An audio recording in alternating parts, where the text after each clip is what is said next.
Alors les petits cookers, ma patate douce farcie que j'ai faite à midi, on prend une patate douce, on la coupe en deux, on coupe les extrémités pour que ça rentre dans la casserole et on la fait bouillir une petite vingtaine de minutes. Je mets 300 grammes de chair de bœuf, d'haché de bœuf, et je vais mettre le blanc avec un peu de vert de 5 cébettes. Donc je rappelle, c'est pour deux, hein, donc deux bons mangeurs, hein, bien évidemment, comme moi.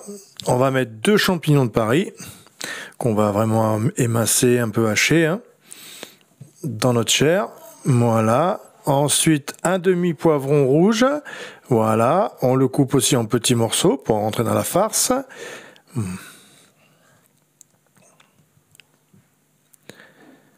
Sel, poivre, bien évidemment. Là, je mets un mélange d'herbes, hein. C'est pour les salades, un mélange d'herbes de salade qui est très parfumé, un peu floral, donc je l'ai mis dans ma farce. Un œuf, bien évidemment. Et je vais parsemer le tout de parmesan ensuite, le capcoq qui coupe. Ensuite, on met le parmesan. Voilà. On met bien le parmesan, on en met pas mal, hein. Ça donne du bon fondant et du bon goût. Et on mélange tout simplement. Donc recette hyper facile à faire, hein, hyper rapide et pas mauvaise du tout. On s'est bien régalé, ça cale bien l'estomac pour l'après-midi. Et puis c'est ça, quoi. On mange vraiment que des choses bonnes. Donc on mélange bien le tout. Vous avez vu, j'ai pas fait trop de coupures. Capcoq, bonjour. Ensuite, on prend donc notre patate douce qui a bien bouilli. Je la creuse pas, hein, je garde vraiment la patate douce pour avoir mon féculent, quoi, hein, vraiment avoir le goût de la patate. Hein. Par contre, je mets beaucoup de viande hachée au-dessus. Alors souvent, on creuse le légume.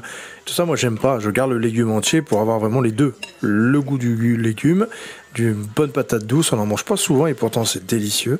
Et je charge bien de chair à saucisse au goût. Enfin, chair à saucisse, chair de bœuf. Voilà, et puis je mets ensuite bien calé, voilà, et je vais mettre un petit soupçon d'huile d'olive, et ensuite je l'enfourne à 210 degrés pendant à peu près une vingtaine de minutes. Voilà, le temps que ça cuise bien, que ça rôtit bien. Voilà, je le remets là, mais dans un petit plat à four. Voilà, la deuxième est là, on était deux, hein, hop, bien de l'huile d'olive, et on enfonce ça 20 minutes à 210 degrés.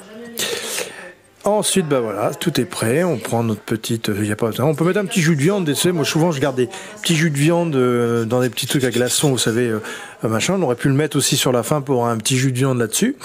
Ça aurait été tip top. Mais comme ça, c'est très très bon. C'est pas sec du tout et c'est parfait. Voilà, à bientôt les petits cookers.